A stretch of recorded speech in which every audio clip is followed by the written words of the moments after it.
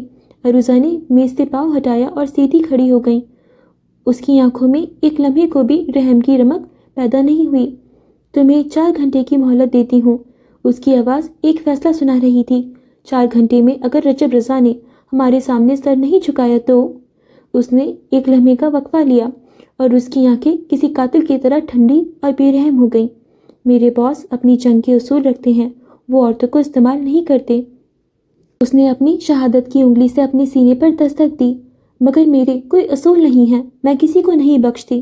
یہ کہتے ہی اس نے میز پر ایک زوردار ٹھوکر مار دی۔ شیشے کی سطح پر درار پڑ گئی۔ بچے بلک کر چیخے اور مسز جاذب نے انہیں اپنی باہوں کے ٹوٹے ہوئے حصار میں مزید بھینچ لیا۔ وہ جس شاہانہ اور شفاق انداز میں آئی تھی، اسی انداز میں واپس پلٹ گئی۔ اس کے جانے کے بعد بھی اس کے قدموں کی آہٹ اور اس کی دھمکی کی گونج اس گھر کی دیواروں میں قید ہو کر رہ گئی۔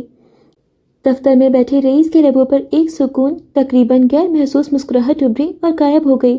جب تک عروضہ اس کے ساتھ تھی، اسے کسی بات کی فکر نہیں تھی۔ وہ طوفانوں کا رخ موڑنا جانتی تھی۔ اس نے ریموٹ سے اسکرین بند کر دی، جس سے کمرہ ایک بار پھر نیم تاریکی میں ڈوب گیا۔ اس نے میز کا نچلا دراز کھولا اور ایک فائل نکالی، پروجیکٹ رانیہ۔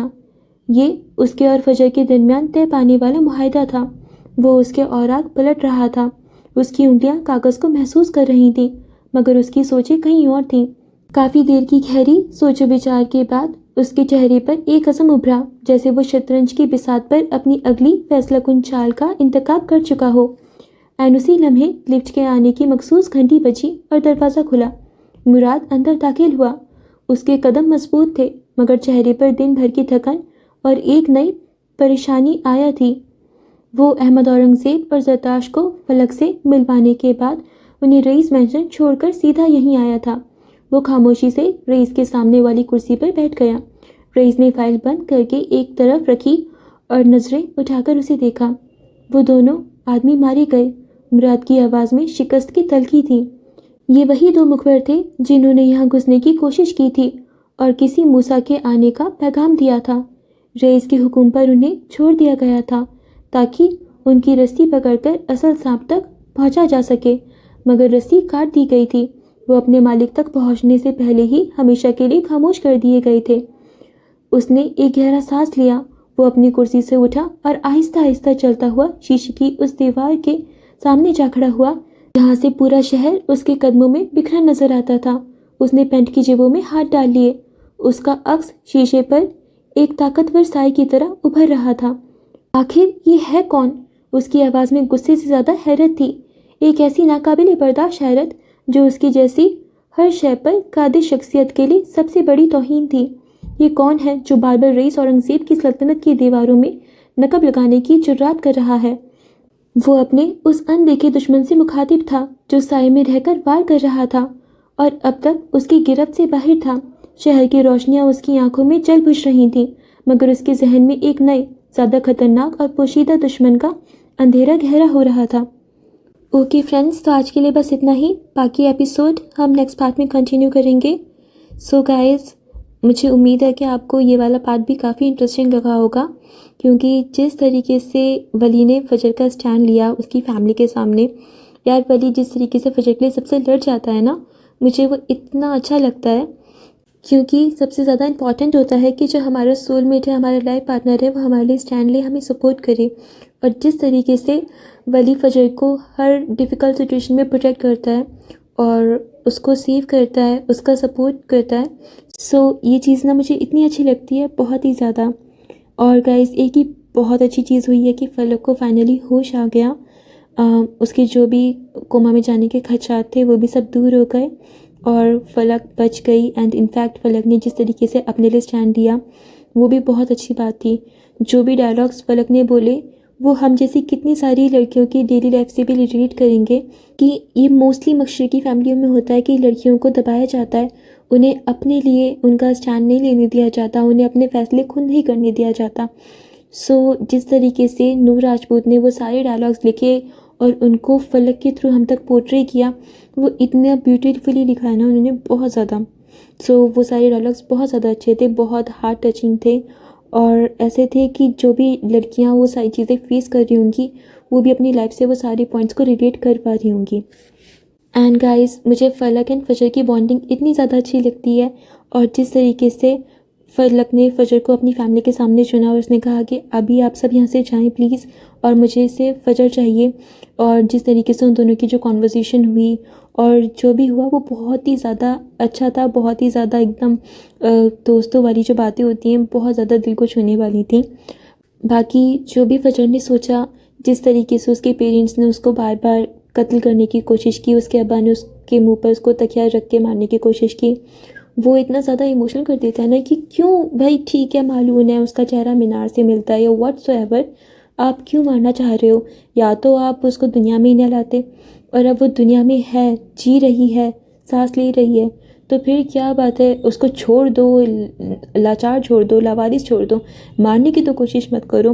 آپ اس کو پال بھی رہے ہو، اپنے ساتھ رکھ بھی رکھا ہے اور اسی کو اپنے ہاتھوں سے مار رہے ہو، اتنی ہمت کہاں سے آ جاتی ہے ایسے پیرنٹس میں؟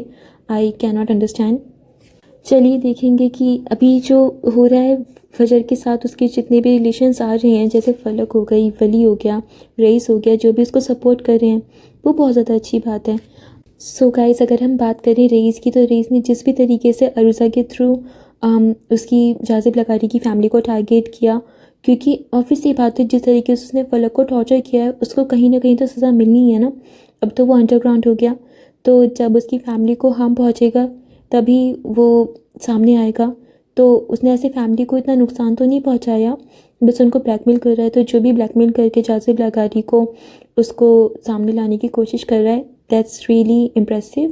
اور بات کریں جس طریقے سے رئیس اسٹینڈ لیتا ہے نا یہ ساری چیزوں میں، تو بہت اچھا لگتا ہے وہ۔ باقی وہ پوائنٹرز بھی تھے کہ وہ فلک سے محبت نہیں کرتا مگر وہ اس کا خون ہے، اس کا خون بہا ہے، سو یہ ساری چیزیں رئیس کے لیے میٹر کرتی ہیں۔ اینڈ گائز اگر ایک اور چیز کی بات کریں جو سب سے زیادہ سسپیشیس ہے وہ انجان تھریٹ یا جو بھی ان کا دشمن بولیں، جو ریس کا دشمن ہے، جو اس کو ہم پہنچانا چاہ رہا ہے، جو ہمیں نہیں پتہ کہ کون انسان ہے، اور جس نے اس کے وہ 2 مخبروں کو بھی مار دیا اور بار بار ان کو ڈسٹرب کر رہا ہے، لائف میں کیوس مچا رہا ہے. تو وہ انسان کون ہے وہ بھی ہمیں آگے پتہ چلے گا. سو یہ ساری سسپیشیس چیزوں کو پتہ لگانے کے لیے اینڈ سارے مسئلوں کو ریزالو کرنے کے لیے، ساری گتھی کو سلجھانے کے لیے آپ کو ناول کو آگے سننا ہوگا، اور اس چیز کے لیے آپ کو ہمارے ساتھ کنیکٹڈ رہنا ہوگا اینڈ ہمیں سپورٹ کرتے رہنا ہوگا. سو ڈیئر فرینڈس، اگر آپ نے ابھی تک ہماری یوٹیوب چینل کو سبسکرائب نہیں کیا ہے تو جلدی سے کر لیجئے، اینڈ ہمارے انسٹاگرام اکاؤنٹ کو بھی پلیز فالو کر لیجئے، اینڈ اپنے فیملی، فرینڈس، کالیگ کے ساتھ بھی پلیز شیئر کر دیجئے. اب ہم ملیں گے 19ویں قسط کے 3rd پارٹ میں. Till then take care of yourself and your loved ones. خدا حافظ.